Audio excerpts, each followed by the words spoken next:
एक बार भगवान बुद्ध एक गांव से गुजर रहे थे। उस गांव के लोग उन्हें पसंद नहीं करते थे। उन लोगों ने बुद्ध को घेर लिया और उन्हें बुरा भला कहने लगा। गांव वालों का सरदार सबसे ज्यादा नाराज था।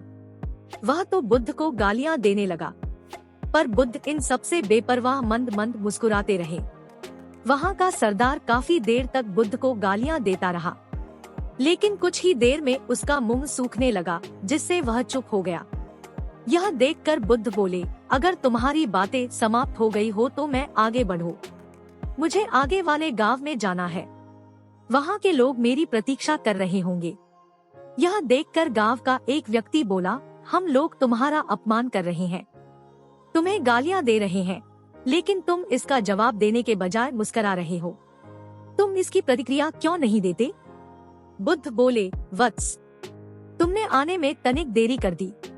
यदि तुम 10 वर्ष पहले आए होते तो मजा आ जाता, क्योंकि 10 वर्ष पहले मैं भी तुम्हारी तरह था।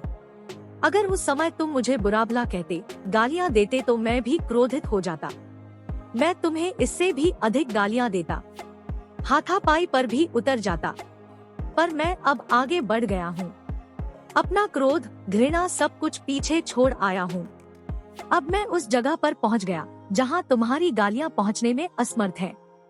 तुमने मुझे गालियाँ दी, यह तुम्हारी भावना है, लेकिन तुम्हारी यह भावना मुझ तक पहुँच ही नहीं रही।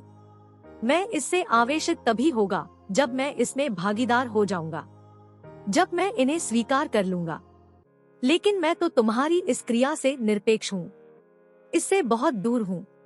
इसलिए मैं अब भी पहले की तरह शांत हूँ।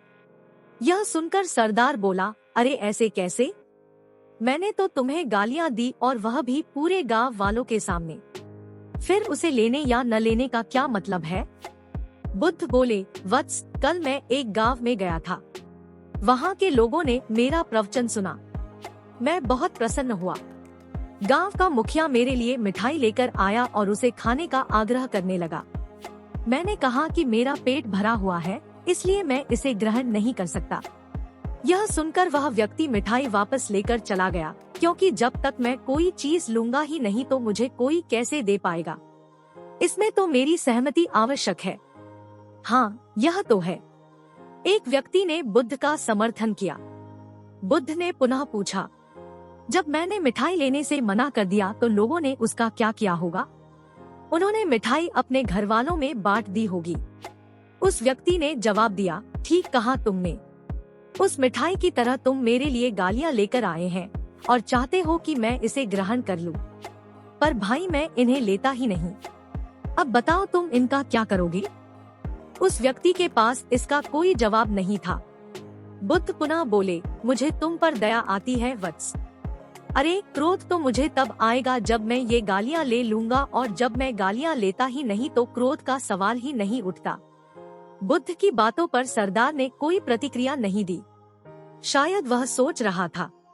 बुद्ध बोले, मैं अपनी आंखों से देख रहा हूँ कि गाली एक कांटा है, जिसे देने वाला व्यक्ति और लेने वाला व्यक्ति दोनों क्रोध से पागल हो जाते हैं। और तुम ही बताओ कि मैं आंखें रहते हुए भी कैसे कांटों पर चलूं? आंखें रहते हुए भी कैसे गालियों को ले लूं? होश में रहते हुए भी कैसे क्रोधित हो जाऊं? इसलिए मुझे क्षमा करो वत्स, मैं तुम्हारा उपहार ग्रहण करने में असमर्थ हूँ। कहते हुए बुद्ध ने अपने हाथ जोड़ लिए। बुद्ध की बातें सुनकर सरदार लज्जित हो गया। उसकी आंखें छलछला आई।